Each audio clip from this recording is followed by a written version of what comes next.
Your relationship ended, but now you're hearing or even seeing through your secret IG stalking account that your ex has moved on and is happy in their new relationship. How dare they? How can they be happy so soon? Or why couldn't they at least wait until after you're happy in your new and better relationship? In this Ask Dr. Abby episode, I'm answering your question about why you're anxious, obsessed, and angry at your ex, and as always, giving you tips for how to move on. Welcome back to the podcast. It is great to have you here. I'm your host, Dr. Abby Medcalf. If you haven't yet and you like what's going on, please, if you're watching on YouTube, please like and subscribe. And if you're listening in your car somewhere else, please rate me on Spotify or leave a review on Apple, depending on, where you're downloading things. Please do it. Come on. We're a team. We're a team. I do for you. You help me. We have more people know about this and we get world peace. I've said it before, I'll say it again. It's a good deal. So I'm super excited. What a juicy podcast we're about to have. Wait till you hear this question. So I get asked, a lot of questions about this particular topic of kind of being obsessed with your ex-husband or ex-wife or just ex-boyfriend or girlfriend. But this question I got was really well said, just written so perfectly. So I'm going to call her Madeline because we always protect the innocent. And here's what she said. And I know you're going to relate. You're going to be like, all these questions are things I've asked myself. So get ready. She's so articulate. She says, I'm going through a grueling breakup. And I think it's the most painful because this person checked off so many boxes and he looks so good on paper. Who hasn't had that? However, the amount of stress, anxiety, insecurity, and weight loss I experienced during the relationship made me move out. Good for you. After a period of trying to make things work while not living together, I ultimately decided to block him. I learned only a few days later that he was already online dating, which of course hurts. I'm dreading the idea. Everyone has thought this. I'm dreading the idea that another woman will get the best of him. Oh, how many times have I heard this? And then what will that say about me? I do want him to be happy, but I can't bear the idea that I was the entire problem. Many people in my corner have said that he was definitely the problem, but I'm not going to read all that. My question is it possible that this person will go on and ride into the sunset with another woman and that maybe his problems weren't as big as I was making them? I've heard this so many times. Did I mess up a good thing? Or is he bound to have the same issues in his next relationship, right? Is that just going to keep going? And what if I was completely the problem? Will I ride off into the sunset with another man ever? Or will I have the same problems over and over? Is it possible to have a successful relationship after having a bad relationship without making any self-improvement or change in between? Ooh, it's so good. It's so good. It's so good. I love you. And I'm sorry you're going through this, Madeline. There's so much to unpack here. So I do want to just say a few things first about the brain, like I do, and then we'll get into tips and like really getting specific about this. But I really want to go over this little piece. Everybody gets sort of obsessed with an ex, and this has been researched. Isn't that great? And I think the real reason people don't, move on sort of quickly is, or, be able to use the tips and the tricks and the tools is because they're not understanding that their brain has literally been hijacked. I know. I did do a whole episode where I covered kind of everything that's happening in your hijacked brain. It's called Moving On After a Divorce or Breakup. And of course, I will link to it in the show notes. You can look on my website, do the search function to find that also. But what we know, and here's so weird, I'm just going to summarize a couple little pieces from that. Get this. This is all Helen Fisher, my idol. Girl crush, hashtag girl crush, love this woman. We know that the brain, the same part of the brain is activated, get this, for when you fall in love, the same kind of similar chemistry. When you're breaking up, same brain chemistry, and it's also the same part of the brain that gets stimulated if you're using cocaine, drugs.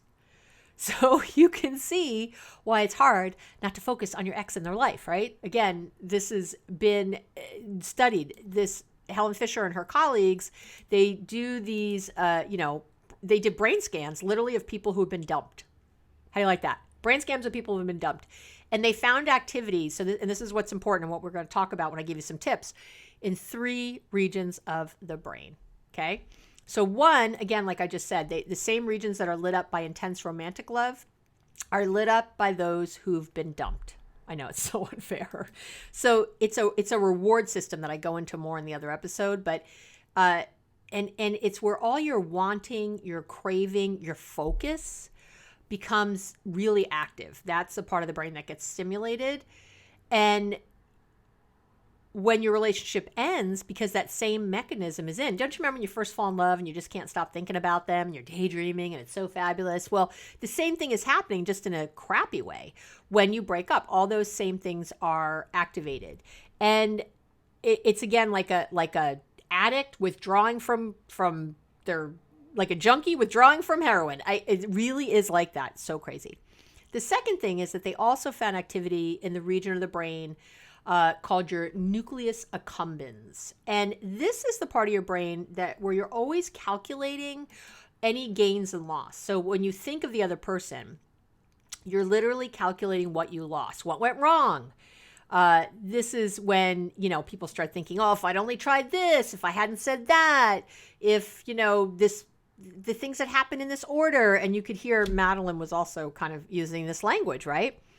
The third thing they found was activity in the part of the brain that's associated with deep attachment to another person. And when you break up, even if you're the one who left, you're feeling still this deep attachment to your ex. I know. So that's all going on. So poor Madeline is there just like, oh my gosh, feeling all the feels, right? So I really want to go through her little points. Is it possible this person will go on and ride into the sunset with another woman? Sure. Yep, sure is. Sorry. Absolutely. But the problem is you think that it's this riding into the sunset, this beautiful thing, because they're posting on IG and you're stalking them with your fake account and you're doing all the things and you still have friends in common and they're saying how happy the person is. You don't know. And I always say that, with Madeline, unless her ex got a lot of therapy, he's going to be in a screwed up relationship again. That's just how it works. You don't, or even not a lot of therapy. I don't want to say it that way. Unless he did a lot of soul searching and did work on himself, it doesn't have to be therapy.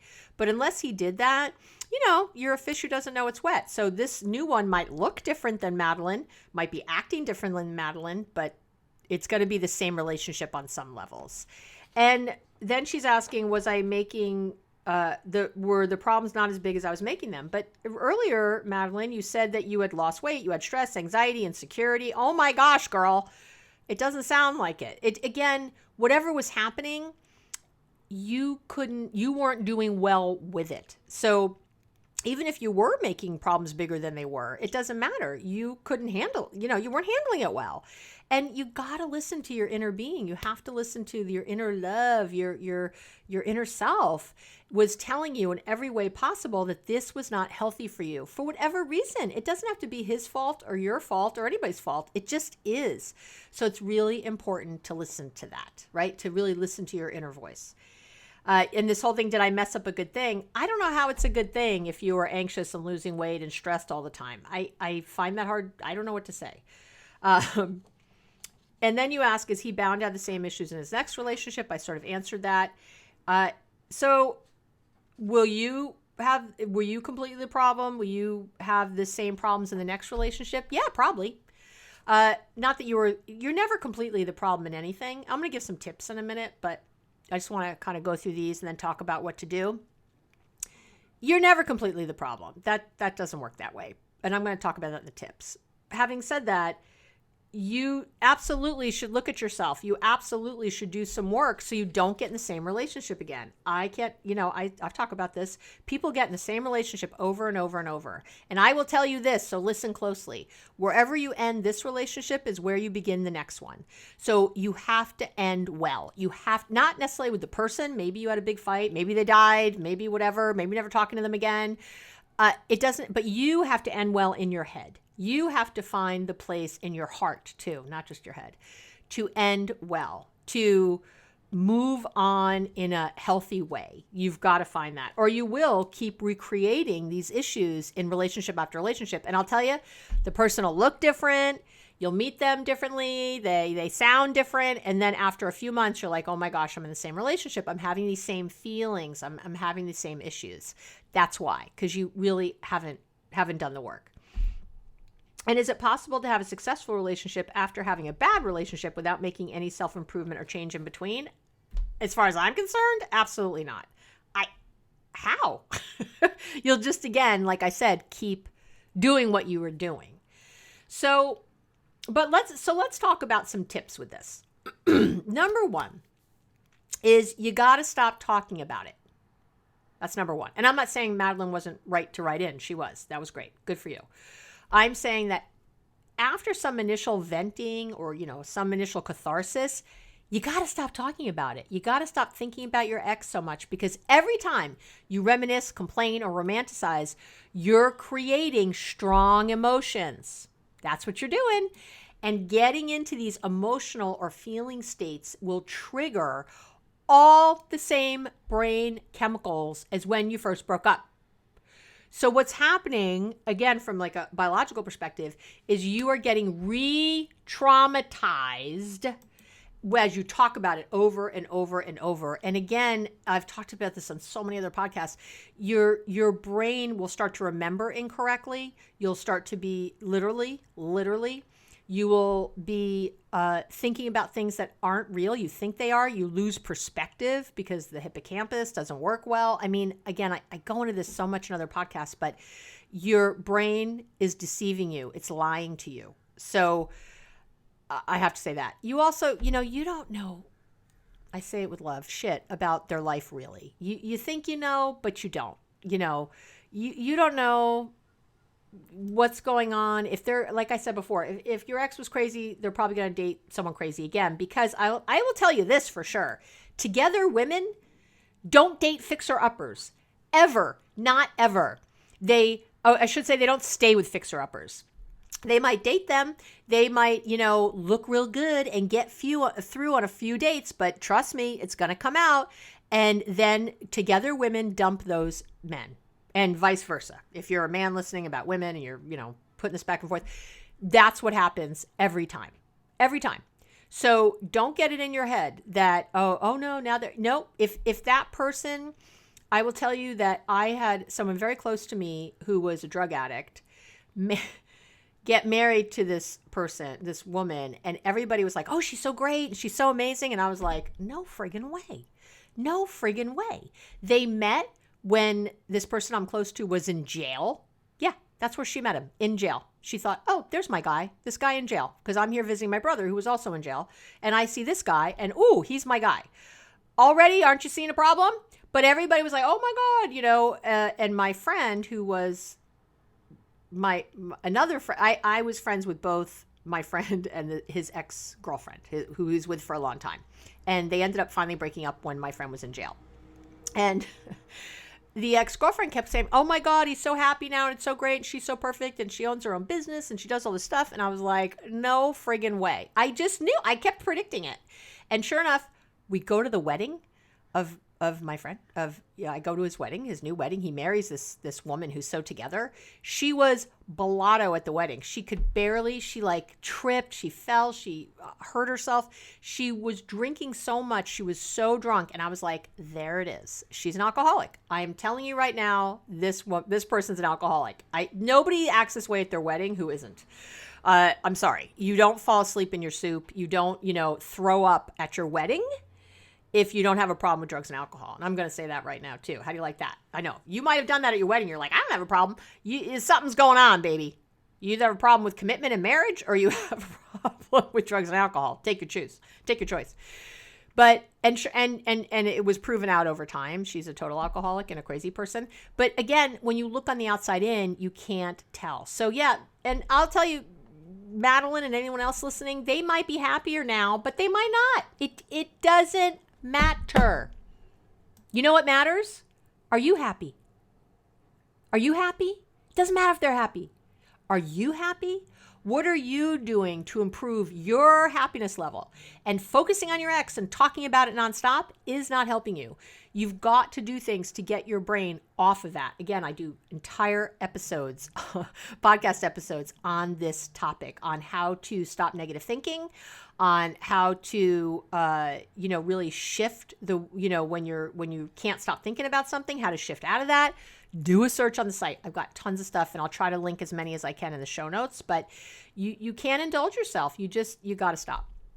The second thing I would say, which is kind of related, but so I want to separate it out, is you've got to stop doubting yourself. Poor Madeline is in so much doubt. Your regret and your second guessing is killing you. It's so bad. I want to hug Madeline so bad. Stop trying to figure out if what you're thinking is true. Stop trying to figure out are they happy or are they not? Am I happier? Am I not? Are they going to go off and ride in the sunset? Are they not? Did I blow it all out of proportion? That is not the right question. You're asking yourself, is it true that I blew it out of proportion? Is it true that they're going to ride off into the sunset? Is it true that it doesn't matter? You know what you have to ask yourself? Is it helpful? Is it helpful for me right now to be thinking that I made a big mistake? Is it helpful right now for me to be thinking that they're happier than I am? Is it Yeah, see where that's going? Right. So cut it out. Stop thinking about that thing. It is not helping you. And my third tip, I think I have 4 tips, but my third tip is to stop romanticizing. And again, these are all kind of related, but I'm teasing them apart. I see a lot of that. I see a lot of, idealizing your ex after a breakup. All of a sudden, they were awesome. I was making the problems too big. They were great. Oh, I remember all these good times. Oh, and we had that. Oh, I remember this. No. I don't want you to vilify or hate them. That's not what we're doing here. But it's time to stop remembering the good times and thinking you made a big mistake. If you can remember the good times and just move on, God bless you. Have at it. But if you think of the good times and then doubt yourself and then think that they were even better maybe than they were, which is my guess, no. And a tip I always offer, which is super simple here, is if this is a problem for you that you do this, is for you, make a list of all the ways you weren't a good match. Just make a list of all the ways you weren't a good match. Sit down with a clear head, make a list. Make a list maybe of all the reasons why this was a good idea to break it off. Make a list of that. This can be all the same lists. This can be different lists.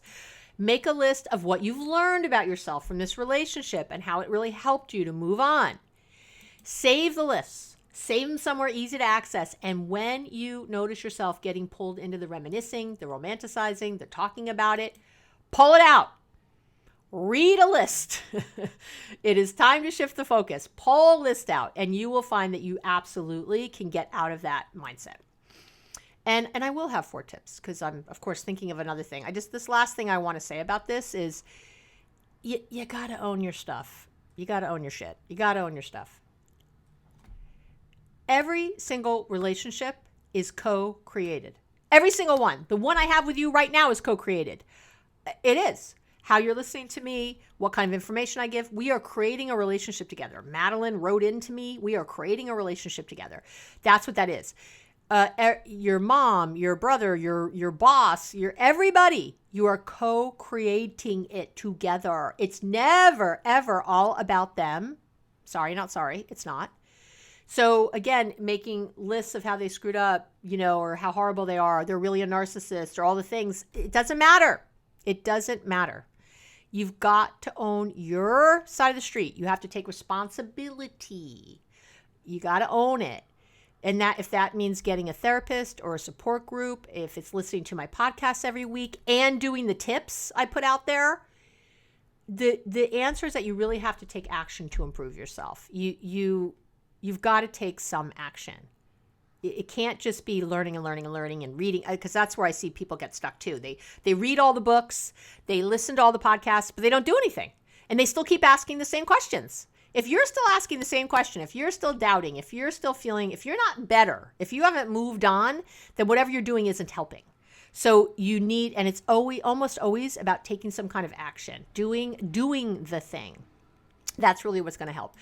I want you to learn from your last relationship, right? I want you to learn from it. I want you to let it make you better, not bitter. That's what you're doing here. I've said this in the last podcast or a recent one. You're doing the best with the tools you have. You did the best in the relationship with the tools you had then. You're doing the best with the tools you have now. And that's all you can do. There has to be that self-acceptance. There has to be that little bit of self-compassion, patience, and love. But as you sit and ask all the questions that the beautiful Madeline is asking, you're torturing yourself. And it's not, again, is it true? I don't know. Is it helpful? Definitely not. So start really doing things that are going to help you move.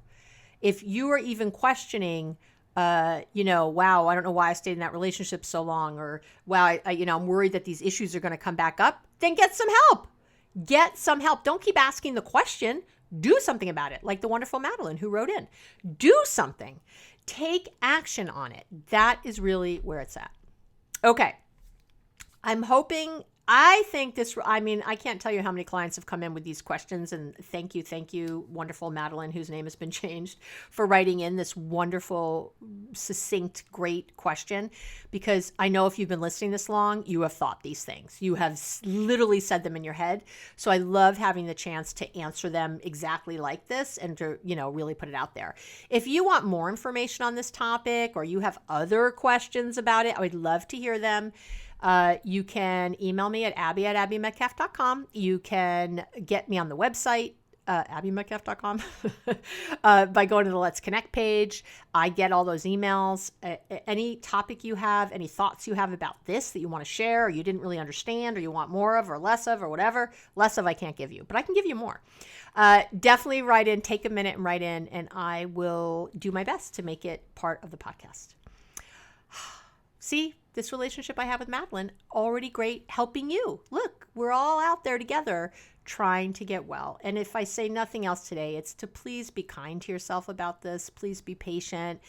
Think of what I would say to you. Would I be mean to you about this? Would I would definitely be a little Jewish mother pushy, but I would absolutely be telling you to love yourself, to give yourself a break, to find that love for yourself, that to remind yourself that you're not making wrong decisions. You're making the decisions that are right for you in the moments, and you just have to learn from them and make the next decision that much better. That's all we can do. All right. I adore you. I love you. Have an amazing week, and I'll talk to you soon.